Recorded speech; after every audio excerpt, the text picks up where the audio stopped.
ईडीच्या भयानं या देशातलं राजकारण गेले 10 वर्ष कसं गुंतवून ठेवलं. ईडीचा धाक. ईडी हे दहशतवाद्यापेक्षा भयंकर, म्हणजे मी तर असं म्हणेन की ज्या दहशतवादी संघटना या जगात आणि देशामध्ये आहेत त्याच्यात ईडीचंही नाव टाकलं पाहिजे अल-कायदाप्रमाणे. कोणाकडे असेल तर चेहरा सांगावा, कोणाकडे चेहरा असेल त्यांनी समोर आणला पाहिजे असं मी नेहमी म्हणतो. आम्ही काँग्रेसने त्यांचा चेहरा समोर आणावा, राष्ट्रवादीने आणावा, पण आम्ही छातीठोकपणे सांगतो आमचा चेहरा उद्धव ठाकरे हाच आहे.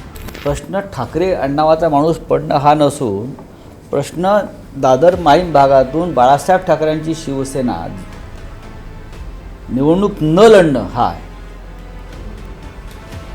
जिथे शिवसेनेचा जन्म झाला तिथे शिवसेना लढणार नाही बाळासाहेब ठाकरेंच्या. तुम्ही कसं काय गृहीत धरून चालता? ठाकरे 2चं स्क्रिप्ट जे आहे ते तयार होतं, पण माझ्या घरावर ईडीने धाडी घातल्या आणि ते स्क्रिप्टसुद्धा घेऊन गेले. त्यांना असं वाटलं बॅलन्स शीट आहेत ठाकरेंच्या. मी त्यांना सांगितलं की हे असं जाड होतं वरती ठाकरे असं काही असं आम्ही हे होतं. त्यांना काही मध्ये मध्ये आकडे दिसत होते.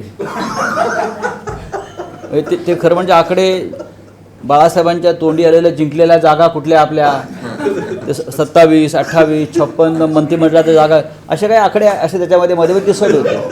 त्यांना असं वाटलं की हिशोबाचं काहीतरी वह्या आहेत. स्वागत करूया आणि नंतर मग कार्यक्रम चालू.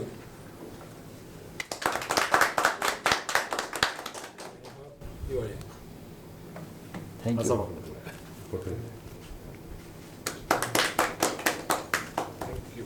नमस्कार. महाराष्ट्र टाइम्सच्या मटाकट्टा या उपक्रमात शिवसेनेचे नेते श्री संजय राऊत यांचं स्वागत.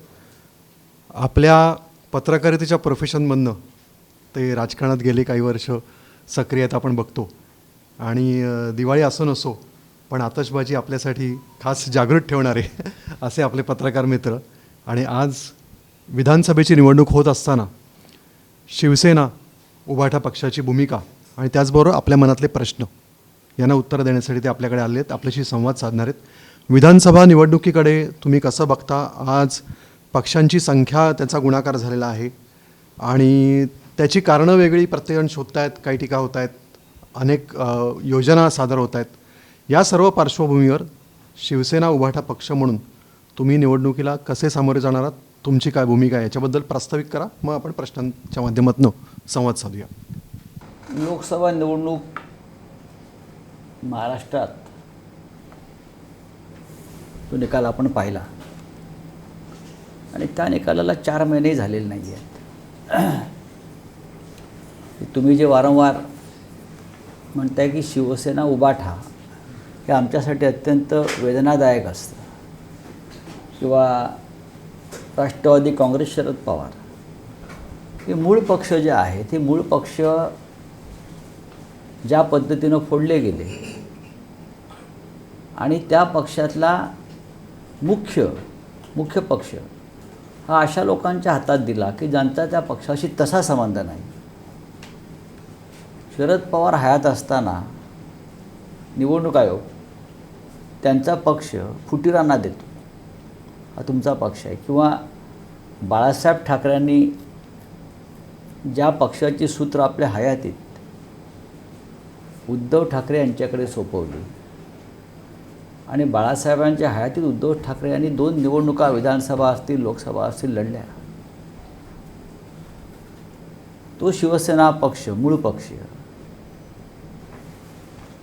शिवसेने स्थापनेच्या वेळेला ज्याचा जन्मही झाला नव्हता अशा व्यक्तीच्या हातात दिला जातो चिन्हासह.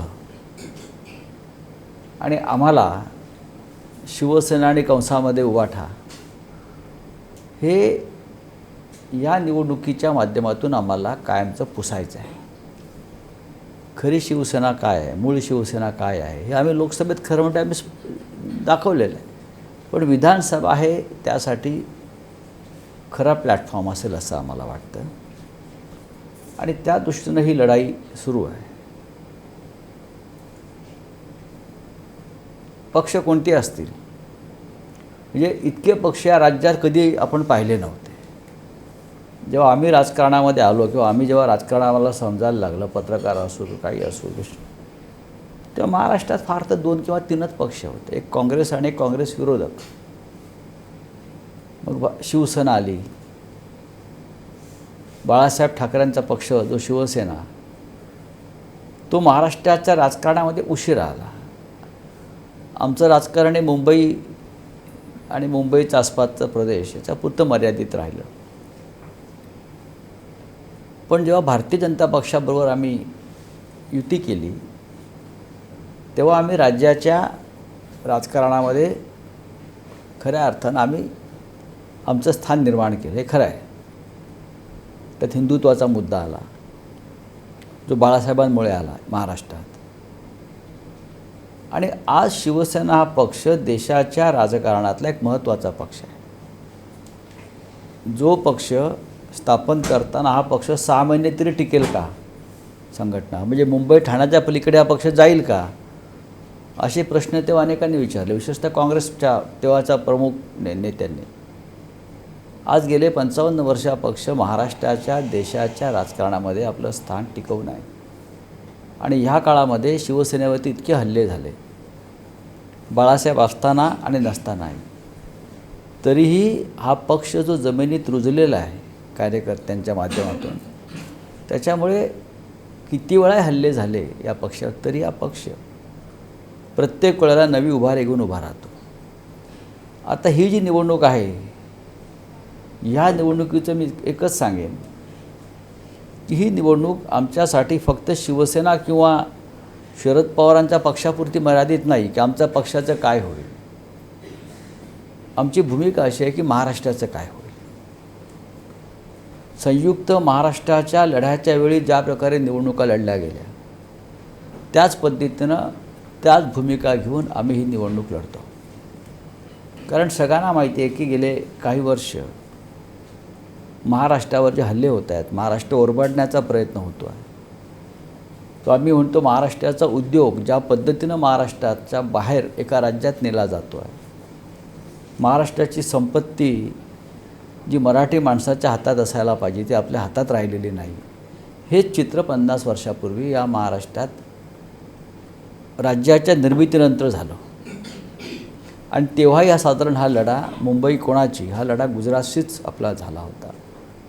आणि बहुधा या देशाचे प्रधानमंत्री हे गुजरातचे असल्यामुळे ते तेव्हाचा सूड आता काढतायत का,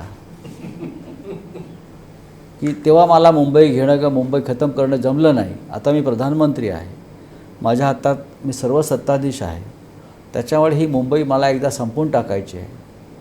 एकतर मला मुंबईचं महत्त्व कमी करायचं आहे आणि जमलं तर मुंबई केंद्रशासित करून महाराष्ट्राला कमजोर करायचं आहे. अशी त्यांच्या मनामध्ये जर काही खळबळ सुरू असेल तर ते आता आम्हाला स्पष्ट दिसतं आहे की ज्या पद्धतीने त्यांनी काम सुरू केलेलं आहे.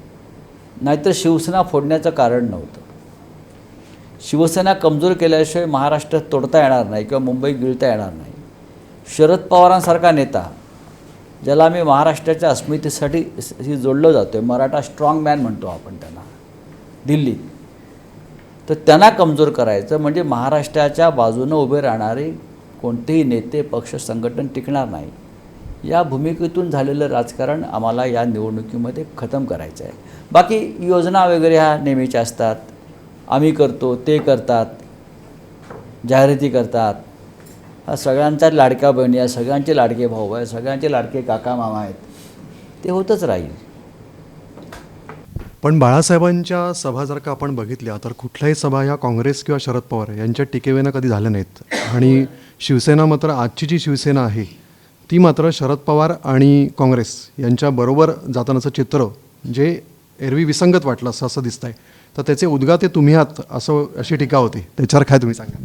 नाही, एक लक्षात घ्या की महाराष्ट्रामध्ये किंवा देशामध्ये काँग्रेस पक्ष अस्पृश्य आहे का?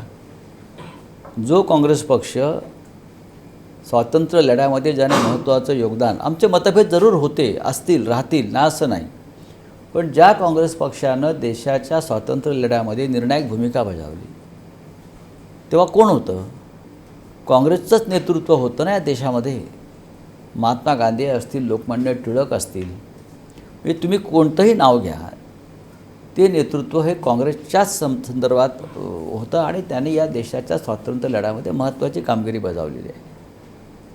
काही वैचारिक मतभेद बाळासाहेब ठाकरे असताना आमचे काँग्रेसबरोबर होते, याचा अर्थ आम्ही काँग्रेसवरती कधी बहिष्कार टाकला असं झालं नाही. इंदिरा गांधी आणि बाळासाहेबांचे अत्यंत उत्तम संबंध होते. आणीबाणीच्या काळामध्ये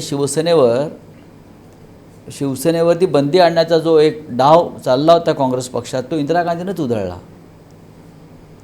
आणि बाळासाहेब आणि इंदिरा गांधींचा संवाद अत्यंत उत्तम होता. यशवंतराव चव्हाण आणि बाळासाहेब ठाकरेंचा संवाद हा उत्तम होता. वसंतराव नाईक, वसंतदादा पाटील आणि बॅरिस्टर अंतुले या तिघांशी बाळासाहेब ठाकरेंचा उत्तम संवाद होता आणि महाराष्ट्राच्या राजकारणामध्ये अनेकदा राज्याच्या हिताच्या भूमिका घेण्यामध्ये या तिघांनी, या चौघांनी एकत्र काम केलेलं आहे. किंबहुना शरद पवार आणि बाळासाहेब ठाकरे यांच्यात कायम संवाद होता. एकमेकांच्या विरोधामध्ये त्यांनी भूमिका घेतल्या असतील. शरद पवार यांचा पराभव करूनच बाळासाहेब ठाकरेंनी महाराष्ट्रात सत्ता मिळवली, तरीही बाळासाहेब ठाकरे आणि शरद पवार यांच्यातला संवाद कधीच संपला नाही. हे तुम्ही लक्षात घेतलं पाहिजे. महाराष्ट्रामध्ये परंपरा आहे की विरोधकांशी संवाद ठेवायचा आणि राज्याचं हित पुढे न्यायचं. पण गेल्या 10 वर्षामध्ये ही परंपरा भारतीय जनता पक्षामुळे खंडित झालेली आहे. त्याच्यामुळे शरद पवार असतील किंवा काँग्रेस असतील यांच्याविषयी फार मनामध्ये कटुता बाळगण्याचं कारण नाही. ते या महाराष्ट्राच्या मातीतले महत्त्वाचे पक्ष आहेत आणि ज्याने आमच्याबरोबर 25 वर्ष काढली त्याने आमच्यासाठी काय केलं?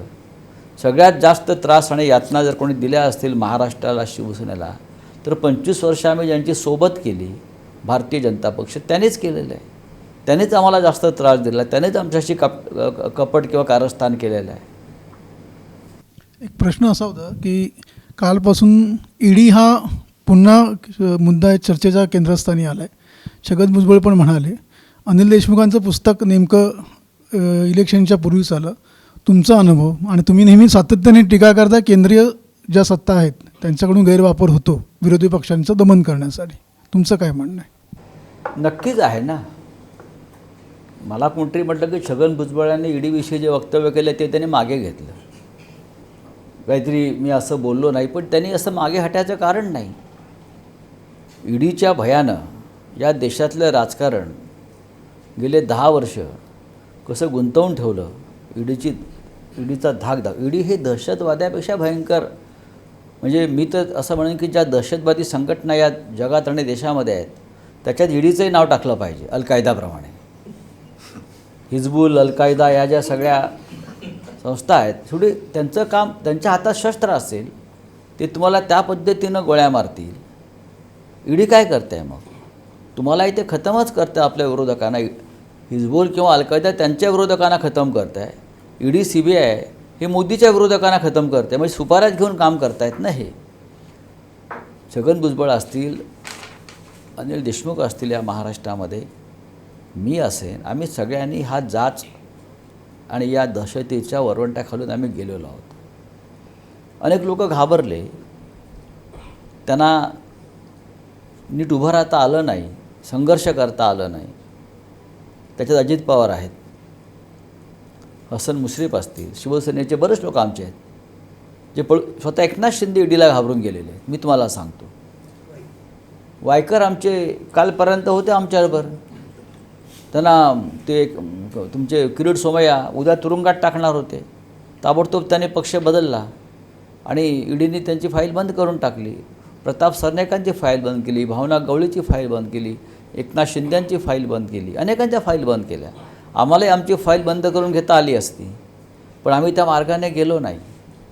अजित पवार गेले, इतर काही लोक गेले, देशातले इतर अनेक जण गेले असतील, पण अनेकांनी संघर्षाचा मार्ग स्वीकारला आणि गुडघे टेकले नाहीत. हे सुद्धा तुम्ही लक्षात घेतलं पाहिजे.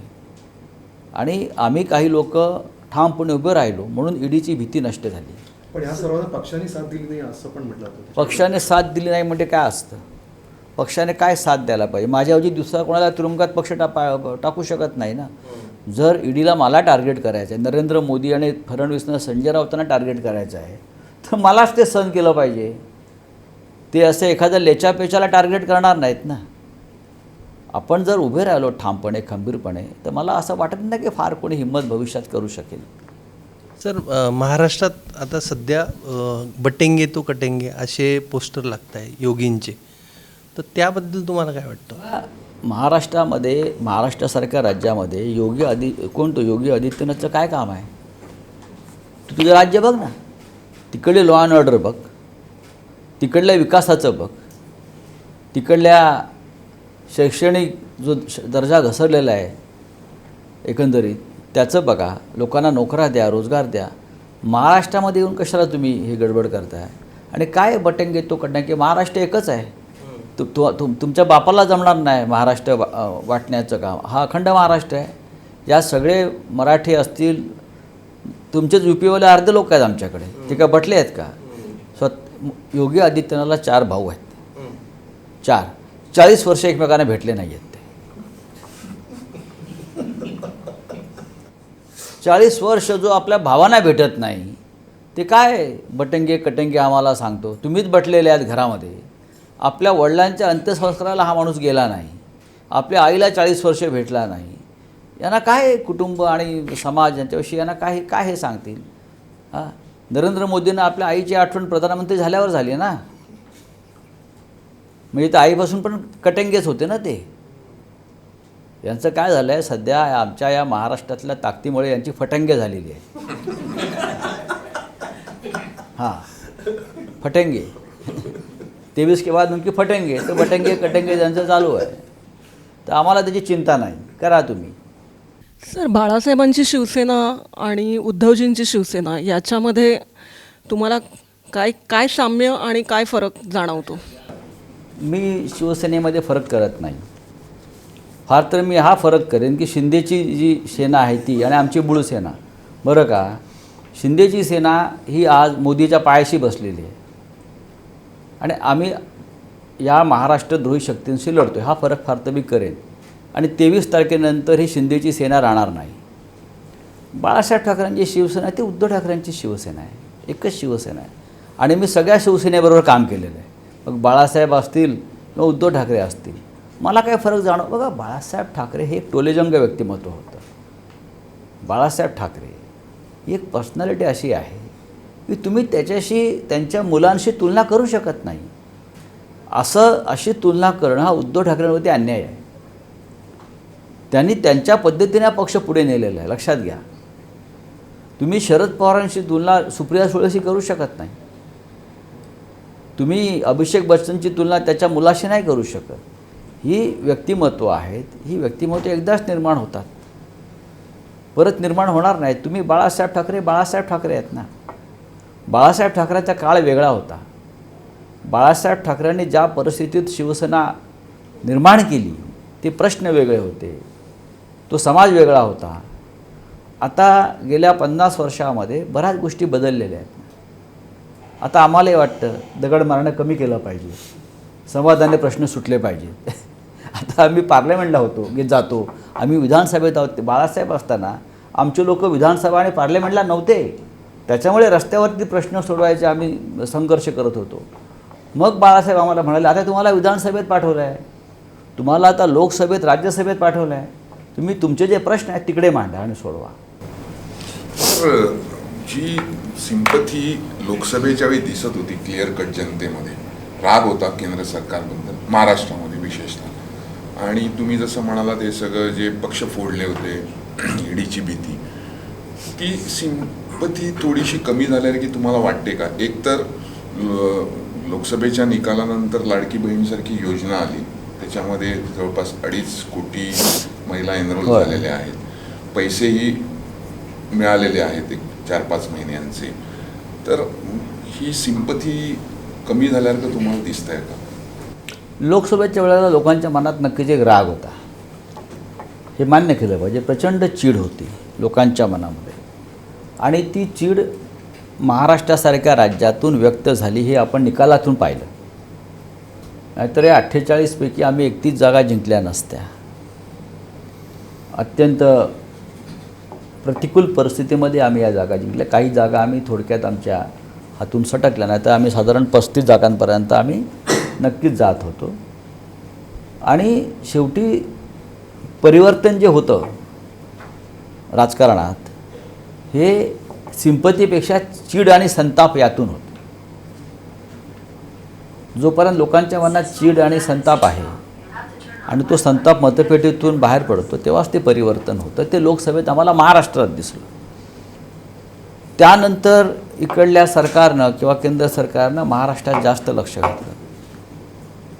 प्रसिद्धीच्या माध्यमातून असेल, काही लोकप्रिय निर्णय त्याने घेतले. नक्कीच लाडकी बहीण हा एक त्यांचा महत्त्वाचा कार्यक्रम आहे, पण त्याला काउंटर कसं करायचं याच्यासाठी आम्हीसुद्धा काम केलं. तर आम्ही काल महालक्ष्मी योजना राहुल गांधीच्या उपस्थितीमध्ये आम्ही जाहीर केली. महालक्ष्मी योजना किंवा शेतकऱ्यांसाठी आम्ही 3 लाखाची कर्जमाफी जाहीर केलेली आहे. अनेक योजना. शेवटी योजनांच्या मारामाऱ्या निवडणूक काळामध्ये होत असतात. निवडणुकीला 3 महिने असताना बहीण त्यांना आठवली. 2.5 वर्ष आपण सत्तेमध्ये आहात, याचाही महिला विचार करतात. यापेक्षा अधिक चांगल्या योजना आणता आल्या असत्या, रिफाईंड करून आणता आल्या असत्या, तर आम्ही आणू आणि लोकांपर्यंत हे पोचवायचा आम्ही प्रयत्न करतो आहोत. राजकारण फक्त सिंपतीवर चालत नाही. लोकांच्या मनामध्ये अजूनही ती चीड आहे की या राज्यातले 2 प्रादेशिक अस्मितेचे पक्ष ज्या पद्धतीनं फोडले, विकत घेतले, त्याचा परिणाम तुम्हाला विधानसभेत जास्त दिसेल असं मला वाटतं. याला जोडून सर आशिष शेलार इथे असं म्हणाले याच आमच्या कार्यक्रमात की तुम्ही जो धोका दिला 2019ला, शिवसेनेने धोका दिला आणि शिवसेनेला धोका देण्याला प्रवृत्त पवारसाहेबांनी केलं आणि त्याच्यामुळे या दोघांना शिक्षा करणं राजकीयदृष्ट्या हे गरजेचं होतं आणि त्यामुळेच ही फूट पडली. बघा, आशिष शेलार काय बोलतात त्याला काय मी फार महत्त्व देत नाही. त्याचं कारण असं आहे की धोका कोणी दिला याच्यावरती बऱ्याच चर्चा आपण केलेल्या आहेत. जर तुम्ही एकनाथ शिंदेसारख्या माणसाला 2.5 वर्ष मुख्यमंत्रीपद दिलं, मग आमची काय मागणी होती तेव्हा? जर तुम्ही एका डुप्लिकेट शिवसेनेच्या माणसाला 2.5 वर्ष मुख्यमंत्रीपद म्हणून सहन केलं आहे, त्यासाठी तुम्ही तुमचे नेते देवेंद्र फडणवीस यांना त्यांच्या हाताखाली काम करायला लावलं. हां, अनेक सिनियर लोक भाजपमधले जे शिंदेना सिनियर आहेत, वरिष्ठ आहेत, त्यांना तुम्ही काम करायला लावलं त्यांच्या हाताखाली. मग आम्ही जेव्हा 2019 साली ही भूमिका घेतली की बाबा आपलं ठरलेलं आहे की शिवसेनेला मुख्यमंत्रीपद मिळावं, मग 2 वर्ष असेल, 2.5 वर्ष असेल, ते तुम्ही दिलं नाहीत. असं ठरलं नव्हतं असं तुम्ही सांगता, पण तुम्ही एकनाथ शिंदेला देताय ना, म्हणजे विश्वासघात कोणी केला? आणि विश्वासघात वगैरे शब्द भाजपच्या तोंडात शोभत नाही. खरं म्हणजे त्यांनी खरोखर त्यांनी वापरू नये. लोक तुमच्यावरती विश्वास ठेवत नाही आहे. लोकसभेत जे यश मिळालं त्यामागे भाजपकडनं वारंवार टीका केली जाते की वोट जिहाद आहे, त्याच्यामुळे हे यश मिळालं, सहानुभूती आहे त्याच्यामुळे यश मिळालं. आजच मी फोटो पाहिला की या आशिष शेलारांच्या पत्नी माहीमच्या दर्ग्यात जाऊन आमच्या भाषेत पूजा अर्चा करताय सगळे सहकुटुंब. आत्ताच मी फोटो मला कोणतरी पाठवला. म्हटलं चांगलं आहे, ज्याच्यात त्या श्रद्धा असतात. त्यात काय, हाजी अलीला कोणी जातं, कोणी माहीमच्या दर्ग्यात जातं, काहीच हरकत नाही जायला.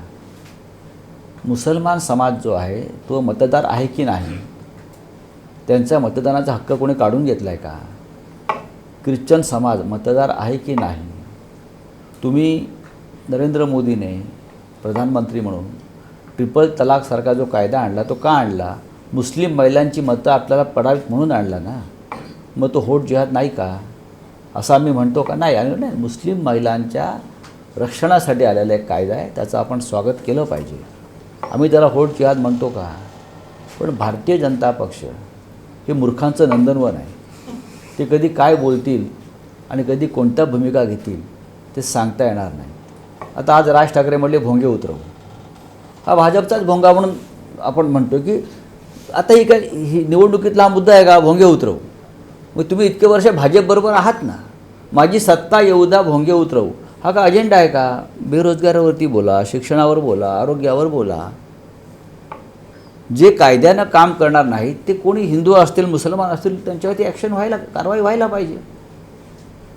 पण भारतीय जनता पक्ष असेल त्याला जे थेट बोलता येत नाही ते असं इतरांकडून बोलवून घ्यायचं. हां, अल्पसंख्याकांचा मुद्दा आहे, तर त्याच्यात एक असा मुद्दा आहे की लोकसभेच्या इलेक्शनमध्ये अल्पसंख्याक समाजाने तुमच्या पक्षाला भरभरून मतदान केलं. हो, परंतु आम्ही ज्या लिस्ट येत होत्या शिवसेनेच्या, त्याच्यातल्या शेवटच्या लिस्टमध्ये एक उमेदवार फक्त मुसलमान किंवा अल्पसंख्याक समाजाचा. तर हे असं का, म्हणजे त्यांचे वोट चालतात पण त्यांना प्रतिनिधित्व मोठ्या प्रमाणात देण्यात आलं नाही. आमच्या यादीमध्ये आम्ही वर्सोव्याची जागा ही मुस्लिम उमेदवाराला दिली आणि आमच्या हक्काची जागा दिली. हां हां. एक लक्षात घ्या, आम्ही प्रत्येक समाजाला योग्य प्रतिनिधित्व, आम्हाला त्यांची मतं पाहिजे आहेत ना. कोणाला नको आहेत? मोदींना नको आहेत? मोदी तिकडे त्या गल्फमध्ये जाऊन किंवा मुस्लिम राष्ट्रात जाऊन मशिदीत का जाऊन बसतात? तिकडल्या मुस्लिमांनी मतं द्यावीत म्हणून जातात ते. तिकडे UAEमध्ये, अबुधाबीमध्ये, दुबईमध्ये जाऊन शेखला मिठ्या मारतात. याचं कारण, आणि ते फोटो इथे छापून घेतात. इकडल्या मुस्लिमांची मतं जर मला मिळवता आली तर मिळवावी, यासाठीच ते करतात. आम्ही त्याला होट जिहाद म्हणत नाही, आम्ही त्याला डिप्लोमॅसी म्हणतो. सर, धारावीचा मुद्दा सध्या गाजतोय, तर काही भाजप नेत्यांचं असं म्हणणं होतं की धारावी पुनर्विकासातल्या ज्या अटी आणि शर्ती आहेत ते उद्धव ठाकरे जेव्हा मुख्यमंत्री होते त्यांच्या कार्यकाळात निश्चित करण्यात आलं, आणि आता त्याच अटी शर्तींना माननीय उद्धव ठाकरे यांनी त्यांच्या, मला माहीत नाही का, मी या सगळ्या भानगडीत कधीच नसतो, मला माहिती आहे मुंबई महानगरपालिका, मुंबई हे मी याच्यात, पण उद्धव साहेबांनी मिठागरं विकायला काढली नव्हती ना. अडाणीला द्यायची आहेत धारावी पुनर्वसनाच्या नावाखाली सगळी मुंबईतली 20 मिठागरं, जकात नाक्यांच्या जमिनी, वांद्रे रिक्लेमेशनची जमीन, हे माननीय उद्धव साहेबांनी धारावी पुनर्वसनाच्या नावाखाली विकायला मुंबई काढलेली नव्हती. हे भाजपवाल्यांनी आधी समजून घ्यावं. ही मुंबई आहे, ही अडाणीची मुंबई नाही आहे, ही मराठी माणसाची मुंबई आहे. इकडे तुम्हाला मराठी माणसाचं अहित होईल असा कोणताही निर्णय शिवसेना घेऊ देणार नाही. धारावी काही असेल, धारावीमध्ये आजही तळागाळातला मराठी माणूस राहतो, इतर पण राहतात. तुम्ही त्यांना या मुंबईतून बाहेर टाकणार, मिठागर आहेत दैसर वगैरे भागात, मग इथे कोणाला तुम्ही आणणार आहात? तुम्ही या मुंबईतून, मुंबईचं एक आंतरराष्ट्रीय आर्थिक केंद्र उचलून गुजरातला नेलं, इंटरनॅशनल फायनान्स सेंटर. उद्धव ठाकरेंचं असं म्हणणं आहे, जे तुम्ही गुजरातला आमचं एक इंटरनॅशनल फायनान्स सेंटर घेऊन गेलेलं आहात ते तुम्ही धारावीत स्थापन करा. तर त्यांचं काय चुकलं आहे? धारावीमध्ये तिकडले जे रहिवासी आहेत त्यांना तिकडे त्यांचं पुनर्वसन व्हायला पाहिजे. धारावीमध्ये असंख्य कुटीर उद्योग आहेत, कुंभारांचा आहे, चर्मकारांचा आहे, बरं का, इतर काही उद्योग आहेत. त्या सगळ्यांना त्यांच्या भागातच उद्योगाला जागा मिळाव्या आणि उरलेल्या जागा मुंबईतले पोलीस, सरकारी कर्मचारी यांना द्याव्यात, ही त्यांची मागणी आहे. त्यांनी काय त्यातल्या थैल्या भाजपप्रमाणे आम्हाला पोचवा असं सांगितलेलं नाही ना. अडाणीला आम्ही ते सांगितलं आहे का? अजिबात सांगितलेलं नाही. मुंबई मराठी माणसाच्या हातात राहावी, अडाणीच्या हातात राहू नये. यापुढे मुंबईमध्ये कोणाला FSI हवा असेल तर तो अडाणीकडूनच घ्यावा अशी अट उद्धव साहेबांच्या काळामध्ये धारावी पुनर्वसन प्रकल्पाच्या ॲग्रीमेंटमध्ये नव्हती, ती ह्यांनी टाकलेली आहे. म्हणजे अख्खी मुंबई तुम्ही अडाणीच्या घशात घातलेली आहे. तुम्ही आता मुंबईत कुठेही जा, तुम्हाला प्रत्येक ठिकाणी अडाणीचा खुंटा लावलेला दिसतो. कुठेही जा महाराष्ट्रात, मुंबई, पुणे, नागपूर, सगळ्या प्रमुख शहरामध्ये तुम्हाला अडाणी अडाणी अडाणी. काय चाललं आहे या महाराष्ट्रामध्ये? या राज्याचा विकास व्हायला पाहिजे, उद्योग यायला पाहिजे, पण राज्याचा विकास म्हणजे अडाणीचा विकास नाही ना. इकडलं पाणी, इकडली ऊर्जा, इकडली धरणं हे अडाणीच करणार का? दुसरं कोणी इथे नाही आहे. सर, पण उद्योगपती तर सर्वच सरकारच्या जवळचे असतात. उद्योगपती आणि अडाणी यात फरक आहे. मी अडाणींना उद्योगपती मानत नाही. मी टाटा, बिर्ला, अंबानी, अजीज प्रेमजी, बजाज यांना उद्योगपती मानतो. काही उद्योगपती असतात, काही सरकारचे दलाल असतात. महाविकास आघाडी सत्तेत जर आली तर मुख्यमंत्रीपदाचा चेहरा काय याच्यावरती काही चर्चा झाली आहे का, की काय असू शकतो? काय तुमची स्ट्रॅटेजी आणि काय? महाविकास आघाडी जेव्हा 2019ला सत्तेवरती येणार होती तेव्हाही आम्ही चर्चा केली नव्हती. सगळ्यांनी ठरवलं की एक उत्तम चेहरा उद्धव ठाकरे साहेबांचा आहे, आपण त्यांना मुख्यमंत्री केलं पाहिजे. आणि त्यांच्या हातात जितके काळ राज्याची सूत्र होती त्याने उत्तम प्रकारे राज्यकारभार केला. विशेषतः करोनासारखं संकट या राज्यावरती आलेलं असताना त्यांनी महाराष्ट्राला, महाराष्ट्राच्या जनतेला ज्या पद्धतीनं दिशा दिली, मार्गदर्शन केलं, ते फार वाखाणण्यासारखं आहे.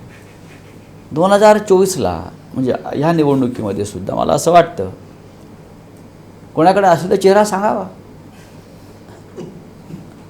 कोणाकडे चेहरा असेल त्यांनी समोर आणला पाहिजे असं मी नेहमी म्हणतो. आम्ही काँग्रेसने त्यांचा चेहरा समोर आणावा, राष्ट्रवादीने आणावा, पण आम्ही छातीठोकपणे सांगतो आमचा चेहरा उद्धव ठाकरे हाच आहे.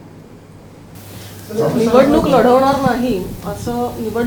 नाही असं जे सुरुवातीला शिवसेनेचं किंवा बाळासाहेब ठाकरेंची जी भूमिका होती, त्याच्यानंतर उद्धवजी मुख्यमंत्री झाले. आता आदित्य अमित ठाकरे या ठाकरेंची पुढची पिढी आता निवडणुकीच्या रिंगणामध्ये आहे.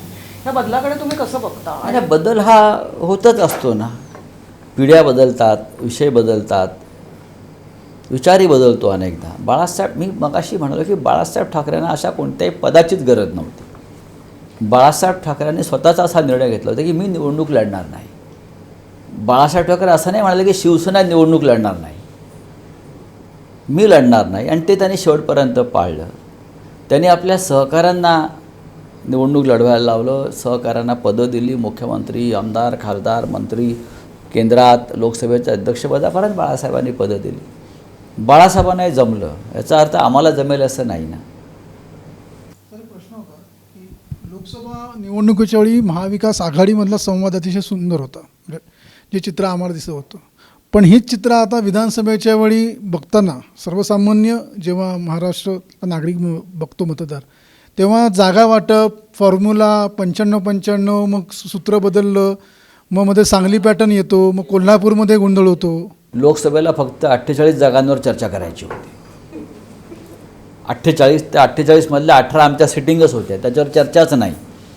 म्हणजे 30मधल्या 4 राष्ट्रवादी काँग्रेसच्या होत्या, त्या 4 गेल्या, 1 काँग्रेसची होती. म्हणजे चर्चा फक्त 25 ते 30 जागावर झाली. फार सोपं होतं, एखाद दुसऱ्या जागेवरती थोडं चर्चा वाढली असेल. फार चर्चा झाली का लोकसभेच्या वेळेला? अजिबात नाही. पण त्या 30 जागांसाठी आमच्या जास्त बैठका झाल्या, ज्या विधानसभेसाठी झाल्या नाहीत. आणि विधानसभा 288 जागांवरती आपण लढतो. लोकसभेला इच्छुक फार कमी असतात, दिल्लीत जायला फार इच्छुक नसतात फार लोक, पण विधानसभेला फार मोठं घोटाळा असतो इच्छुकांचा. त्यातून बाहेर पडणं त्या चक्रव्यूहातून सोपं नसतं. विधानसभेला सगळ्यात जास्त बंडखोऱ्या होतात, कारण प्रत्येकजण तयारी करत असतो, प्रत्येक पक्ष तयारी करतो, कार्यकर्ता तयारी करतो, आणि समजूत काढणं सोपं नसतं कार्यकर्त्यांची. 2 पक्षापर्यंत ठीक असतं, जेव्हा 3रा पक्ष येतो तेव्हा 288 जागा वाटप सोपं राहत नाही. सर, तुमचं असेसमेंट काय आहे? म्हणजे एकूण जर आता 288 जागा बघताय तर रिजन वाईज असेसमेंट आम्ही 165 जागा जिंकतो. पूर्ण आम्ही कोणत्याही परिस्थितीत 165 जागा जिंकणार. त्यात तुमच्या पक्षाला किती जागा? नाही, मी ते आता आकडे सांगत नाही बरं का. तुम्ही कोण पूर्ण पुढे महाराष्ट्र फिरता? मी फिरतोय, माझ्याकडे ते आकडे आहेत, पण आम्ही सगळे मिळून 165 जागा जिंकू. राऊत साहेब, गेल्या अनेक वर्षांपासून एक टीका केली जाते सातत्याने की राजकारणाचा जो टीकेचा स्तर आहे, राजकारण जे चाललेलं आहे सध्याच्या घडीला, याचा स्तर कुठेतरी खालावलेला आहे. तुम्ही राजकारणी म्हणण्यापेक्षा तुम्ही एक पत्रकार म्हणून तुम्ही ह्या सगळ्याकडे खूप गेल्या अनेक वर्षांपासून तुम्ही छापू नका आम्ही काय बोलतो ते. शरद पवार साहेबांविषयी अत्यंत घाणेरड्या शब्दात जी भाषा वापरली गेली पवार साहेबांविषयी, ती या महाराष्ट्राला मान्य नाही. तुम्ही हे दाखवलं नसतंच तर बरं झालं असतं. मग क्रियेला प्रतिक्रिया उमटणारच ना. तुम्ही ज्या पद्धतीचं भाष्य हे काही लोक करतात, विशेषतः शरद पवार असतील, ते बघा, महाराष्ट्रामध्ये काही नेतृत्व अशी आहेत त्यांच्यावरती आपल्याला त्यांचे विचार पटत नसले तरी त्यांच्याविषयी आपण कायम एक भूमिका घेतली पाहिजे की या राज्याचं नेतृत्व केलं आहे, त्यांनी या देशाचं नेतृत्व केलेलं आहे, आणि ही महाराष्ट्राची व्यक्ती देशामध्ये आदरास पात्र आहे आणि त्यांच्यामुळे महाराष्ट्र ओळखला जातो. अशा व्यक्तींविषयी कोणी ऐऱ्यागैऱ्यानं उठायचं आणि त्यांच्या शारीरिक व्यंग्यावर, त्यांच्या आजारावर खालच्या शब्दात बोलायचं आणि मग त्यांना रिॲक्शन दिली की स्तर खाली घसरतो असं तुम्ही म्हणायचं. तुम्ही त्यांनाच महत्त्व देऊ नका ना, लोकांपर्यंत तुम्ही या गोष्टी नेऊ नका. स्वतः राऊत साहेब जास्त कुठे राहतात, पत्रकारितेत की राजकारणात? अर्थात सामनात. राऊत साहेब, माहीमची जी जागा आहे, दादर माहीमची, तिथे तुम्ही उमेदवार दिला, का देऊ नये? एकच सेकंड. समजा म्हणजे तुम्ही तर तुमचा उमेदवार जिंकावा यासाठीच प्रयत्न करणार नक्की. शिवसेना. ठाकरे आडनावाचा माणूस पडणं हे शिवसेनेसाठी चांगलं राहील का? एक लक्षात घ्या की प्रश्न ठाकरे आडनावाचा माणूस पडणं हा नसून प्रश्न दादर माहीम भागातून बाळासाहेब ठाकरेंची शिवसेना निवडणूक न लढणं हा आहे. जिथे शिवसेनेचा जन्म झाला तिथे शिवसेना लढणार नाही बाळासाहेब ठाकरेंच्या. हे तुम्ही कसं काय गृहीत धरून चालता? नाही ना, दुसरा एखादा मतदारसंघ जर त्या तरुण मुलानं बघितला असता तर त्याच्यावरती चर्चा करता आली असती. पण दादरमध्ये किंवा माहीममध्ये शिवसेना नाही ही कल्पनाच महाराष्ट्राला मान्य होणार नाही, हे लक्षात घ्या तुम्ही. आणि दुसरं असं आहे की ते ज्या पक्षाच्या मदतीने उभे आहेत तो पक्ष आम्ही महाराष्ट्राचा शत्रू मानतो. तो जो पक्ष आहे भारतीय जनता पक्ष, त्यांच्या मदतीनं तुम्ही निवडणूक लढतात, त्या पक्षानं महाराष्ट्राचं फार नुकसान केलेलं आहे. बाळासाहेब ठाकरेंच्या शिवसेनेचं नुकसान केलेलं आहे. त्याच्यामुळे भारतीय जनता पक्षाच्या बाबतीत आम्ही कोणती दयामाया दाखवू इच्छित नाही. सर, तुम्ही ज्या भांडूपमध्ये राहता त्याला लागून असलेला मुलुंड विधानसभा मतदारसंघ आहे.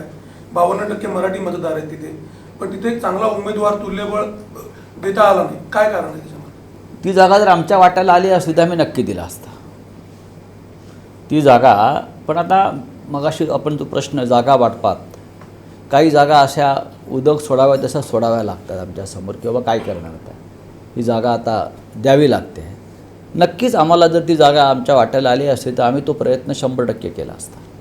उद्धव ठाकरे, आदित्य ठाकरे हे स्पीड ब्रेकरचं राजकारण करतात, नकारात्मक राजकारण करतात, अडवतात असे आरोप साधारण केले जातात. तर विकासाच्या बाबतीमध्ये भ्रष्टाचाराची प्रकरण अडवणं म्हणजे स्पीड ब्रेकर नाही. आज ज्या पद्धतीनं स्पीड ब्रेकरला न जुमानता एकनाथ शिंदे बरं का त्यांचे खोक्याचे कंटेनर दिल्लीला जात आहेत, सर्वत्र मतदारसंघात जात आहेत, ते नक्कीच उद्धव ठाकरेंना अडवले असते. तिथे नक्कीच स्पीड ब्रेकर लागला असता. म्हणून तर त्यांना पक्ष सोडावा लागला. पक्ष का सोडावा लागला त्यांना? की उद्धव ठाकरे हे मुख्यमंत्री म्हणून कोणतीही चुकीची कामं होऊ देत नव्हती. 2.5 वर्षात तुम्ही एकतरी मला दाखवा की उद्धव ठाकरे यांनी चुकीच्या फाईलवर सही केली आहे. त्यांनी कोणत्याही चुकीच्या फाईलवर सही केली नाही. हे जर त्यांचं डिस्क्वालिफिकेशन असेल तर आम्हाला मान्य आहे. शिवसेनेनं हिंदुत्व सोडलं किंवा धनुष्यबाण गहाण ठेवला अशा पद्धतीचे आता दिल्लीच्या चरणी गहाण पडलेले आहेत, मोदी आणि शहांच्या चरणी. तर त्यांच्याकडनं तुम्ही अशा प्रकारच्या वक्तव्याची फार दखल न घेतलेली बरी. आम्ही आमचा स्वाभिमान टिकून ठेवलेला आहे. धनुष्यबाण तुमच्या हातात मोदीने कोंबला आहे, दिला आहे जबरदस्तीनं, पण तुम्ही स्वतः मात्र त्याचे चरणदास झालेला. त्याचं काय? सर, लोकसभेच्या वेळेला असं दिसलं प्रचार फेऱ्यांमध्ये की मशाल ही लोकांच्या मनावर, मतदारांना पुन्हा पुन्हा सांगावं लागलं. नक्कीच स्वाभाविक होतं ते, पण या सगळ्यामुळे मतदारांमध्ये संभ्रम निर्माण होतो किंवा झालं ते. कारण त्यावेळेला मशाल चिन्ह इतकं नवीन होतं, म्हणजे आमच्या 2 उमेदवारांनी उमेदवारी अर्ज दाखल केले लोकसभेला, वाशिम आणि एका ठिकाणी, तरी आम्हाला चिन्ह मिळालेलं नव्हतं. उमेदवारी अर्ज भरण्यास सुरुवात झाल्यावरती आम्हाला चिन्ह मिळालं. म्हणजेच आम्हाला चिन्ह पोहोचवण्यासाठी किती कठोर परिश्रम करावे लागले आणि चिन्ह अनेक ठिकाणी पोचलं नाही. धनुष्यबाण असल्यामुळे ग्रामीण भागामध्ये गोंधळ निर्माण झाला. आता हा गोंधळ विधानसभेला आम्ही दूर करू. कोकणात लोकसभेला म्हणावं तसं यश मिळालं नाही. यावेळेला कोकणासाठी काही वेगळी स्ट्रॅटेजी आपण आखली आहे का? कारण तुम्ही त्या भागात जास्त लक्ष दिलेलं आहे. हे खरं आहे की कोकण आमचा बालेकिल्ला आहे. कोणत्याही परिस्थितीमध्ये आम्ही कोकणात जिंकतोच. पण यावेळेला सिंधुदुर्गची लोकसभेची जागा आम्ही जिंकू शकलो नाही. ठाण्यातल्या 2 जागा आम्हाला जिंकता आल्या नाही. पालघरची जागा व रायगडची जागा आम्हाला जिंकता आली नाहीत. लोकसभेला दुर्दैवाने घडलं, त्याला काही विशिष्ट कारणं होती. त्यातून आता आम्ही काही चुका ज्या आहेत त्या दुरुस्त करण्याचा प्रयत्न विधानसभेला करतो आहोत. सर, राज ठाकरे ना दोन्ही बाजूने आता बोलताय, म्हणजे तुमच्या विरुद्ध पण बोलताय, शिंदे किंवा त्याच सरकार. तर मनसे फॅक्टर हा कशासाठी, म्हणजे तुम्हाला काय वाटतं मनसे फॅक्टर किती प्रभावी ठरेल? हे फडणवीसाचं उत्तर चांगलं देऊ शकतील. देवेंद्र फडणवीस हे मनसेविषयी अधिक अधिकारवाणीनं बोलू शकतील असं मला सारखं वाटतं. कारण एकेकाळी या राज्याच्या जनतेनं राज ठाकरे यांना भरभरून यश दिलेलं आहे. तेव्हा नक्कीच त्यांच्याकडनं ज्या अर्थी एखाद्या पक्षाला त्यांच्या स्थापनेच्या काळामध्ये 12-13 आमदार निवडून दिले जातात, तेवढे आमदार बाळासाहेब ठाकरेंच्या शिवसेनेला मिळाले नव्हते सुरुवातीला. राज ठाकरेंना ते मिळाले, पण त्यांना ते टिकवताच आलं नाही सगळं. ते का? याचं कारण त्यांची धरसोड वृत्ती जी आहे, एक दिशा एक भूमिका राहिली नाही जी राहायला पाहिजे. आता मी त्यांच्या पक्षाविषयी काय बोलणार? आज ते भारतीय जनता पक्षाबरोबर आहेत. मागच्या निवडणुकीत त्यांनी मोदी शहाना महाराष्ट्रात घुसू देऊ नका अशी भूमिका घेतली होती. आज ते त्यांच्यासाठी पायघड्या घालत आहेत. जे मोदी आणि शहा आणि फडणवीस मिळून महाराष्ट्राला लुटत आहेत, आम्ही म्हणतो महाराष्ट्राची शत्रुत्व घेऊन ते महाराष्ट्राला खतम करत आहेत. तुम्ही त्यांच्याशी हातमिळवणी करणं म्हणजे या राज्यासाठी अनेकांनी जे बलिदान केलं त्यांचा अपमान करण्यासारखंच आहे. उद्धव ठाकरे कार्यकर्त्यांना उपलब्ध होत नाहीत अशी तक्रार असते, त्याच्याबद्दल काय वाटतं? असं कार्यकर्ते कधीच म्हणणार नाहीत. असं भारतीय जनता पक्ष किंवा इतर पक्षाचे लोक किंवा जे सोडून गेले, मग आता ह्यांना का मोदी रोज भेटतात का? हां, ह्यांना काय मोदी अमित शहा रोज गेले काय आओ आओ ढोकला खाओ बैठो केम छो? हां, असं आहे का? कार्यकर्त्यांची तक्रार नाही आहे उद्धव ठाकरेंविषयी. हे जे सोडून गेलेले आहेत लफंगे. सर, राज्यपालांनी 6 आमदारांच्या नियुक्त्या केलेल्या आहेत आणि उर्वरित 6 आमदारांच्या नियुक्त्या 7 केलेल्या आहेत. 12 तुमच्या वेळेला सुद्धा अडवणूक केली होती, पण ह्या भूमिकेवरती काय? नाही, ही भूमिका चुकीचीच आहे ना. आमची अडवणूक का केली? एका कॅबिनेटनं घेतलेला निर्णय राज्यपालांना बंधनकारक असतो. मंत्रिमंडळाने घेतलेला निर्णय हा राज्यपालांना पाळावा लागतो. घटनात्मकदृष्ट्या आहे वैध आहे, पण त्यांनी आमचं ऐकलं नाही. आमचा निर्णय पेंडिंग ठेवला शेवटपर्यंत. आणि हे सरकार जाता जाता सर्वोच्च न्यायालयामध्ये खटला प्रलंबित असताना त्यांनी 6 जणांच्या नियुक्त्या केल्या. आणि ते सगळे राजकीय लोक आहेत. आमच्यात काही लोक राजकीय आहेत म्हणून त्यांचा आक्षेप होता. मग आता कोण आहेत? आता कोण आहेत? भारतीय जनता पक्षाचे ढोंग आहे. म्हणून आम्ही जे म्हणतो की संविधान धोक्यात आहे यांच्या हातामध्ये. हे संविधानाचे चौकीदार नाही आहेत, हे संविधानाचे हत्यारे आहेत. ते यासाठीच म्हणतो आम्ही. सर, अलीकडच्या महिन्यात धर्मवीर 2 प्रदर्शित झाला, त्यानंतर 1 नंबरसुद्धा प्रदर्शित झाला. जेव्हा ठाकरे सिनेमा आलेला होता तेव्हा सिनेमाच्या शेवटी संकेत होते की ठाकरे 2सुद्धा येणार. तर निर्माते म्हणून ती भूमिका कधी घेणार आहात तुम्ही आणि कधी ठाकरे 2 प्रेक्षकांच्या भेटीला येणार? बरोबर आहे तुमचं. धर्मवीर 2 आला आणि गेला असं म्हटलं पाहिजे तुम्ही. तो काय 1 नंबरसुद्धा कधी आला कधी गेला, सकाळी आला दुपारी गेला. ठाकरे 2चं स्क्रिप्ट जे आहे ते तयार होतं, पण माझ्या घरावर ईडीने धाडी घातल्या आणि ते स्क्रिप्टसुद्धा घेऊन गेले. त्यांना असं वाटलं बॅलन्स शीट आहेत ठाकरेंच्या. मी त्यांना सांगतोय, त्यांना सांगितलं की हे असं जाड होतं वरती ठाकरे असं काही असं आम्ही हे होतं. त्यांना वाटलं हे बॅलन्स शीट आहे शिवसेनेच्या. आमची संपत्तीच होती ती. मी त्यांना वारंवार कळवतो आहे, कोर्टात जातो आहे की बाबा ते माझं स्क्रिप्ट परत द्या, त्याच्यामध्ये ईडीने न्यावं असं काय आहे. म्हणजे जवळजवळ ते 150 पानाचं आमचं संपूर्ण ते काम जे केलं होतं आम्ही ठाकरे 2वर, हे ईडीचे लोक त्यांनी हे उघडलं माझ्यासमोर ते पुस्तकांचं कपाट आणि घेतलं. त्यांना मराठीत काय कळे ना, त्यांना काही मध्ये मध्ये आकडे दिसत होते. ते खरं म्हणजे आकडे बाळासाहेबांच्या तोंडी आलेल्या जिंकलेल्या जागा कुठल्या आपल्या 27, 28, 56 मंत्रिमंडळाच्या जागा, असे काही आकडे असे त्याच्यामध्ये मध्ये दिसत होते. त्यांना असं वाटलं की हिशोबाचं काहीतरी वह्या आहेत. यावेळेला दिग्दर्शक कोण असेल? दिग्दर्शक कोण असेल सिनेमाचं? मी स्वतः असेन ह्यावेळेला. 23 तारखेला का? नेहमी ईडीचा उल्लेख करता तेव्हा जेव्हा ईडीच्या तुरुंगातून बाहेर तुम्ही एक म्हटलं होतं की तिथे गेल्यावर भिंतींशी बोलावं लागतं, आणि हा जो संघर्ष असो तुरुंगात राहणे आणि आजूबाजूला कोण नसणं, ती जी मानसिक स्थिती तुमची असेल, देशमुखांची झाली असेल, कधी भुजबळांची झाली असेल, अनेकांची. ते सांगितलं मला अजूनही झोप येत नाही आठवणीनं. आज बोलले आहेत ते, खरं आहे ते. कसे होते सर ते दिवस? अनुभव घ्यायला पाहिजे. दिवस मी सांगणार काय, प्रत्यक्ष अनुभव घेतले पाहिजेत ना जाऊन. मग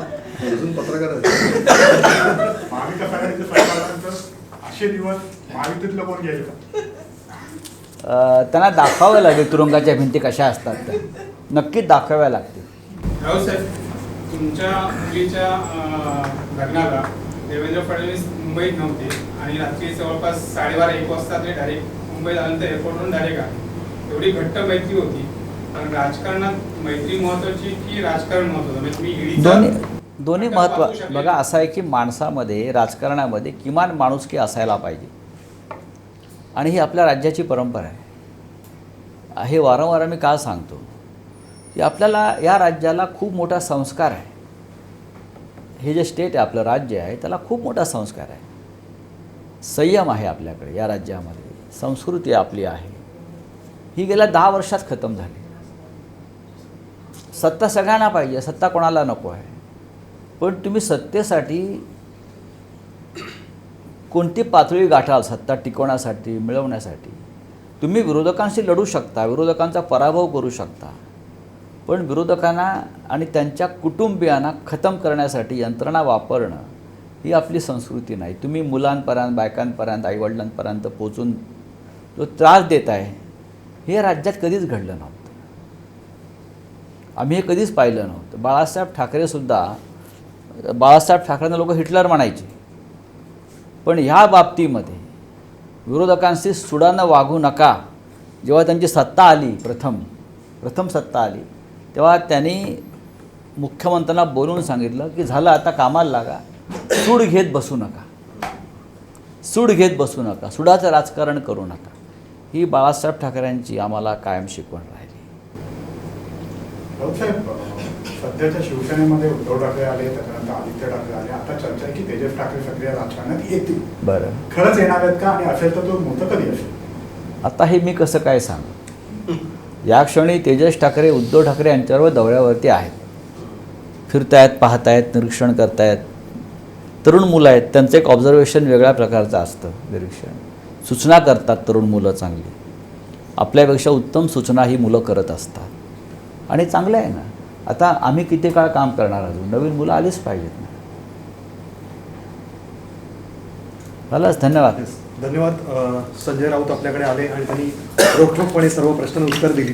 धन्यवाद आणि त्यांना शुभेच्छा.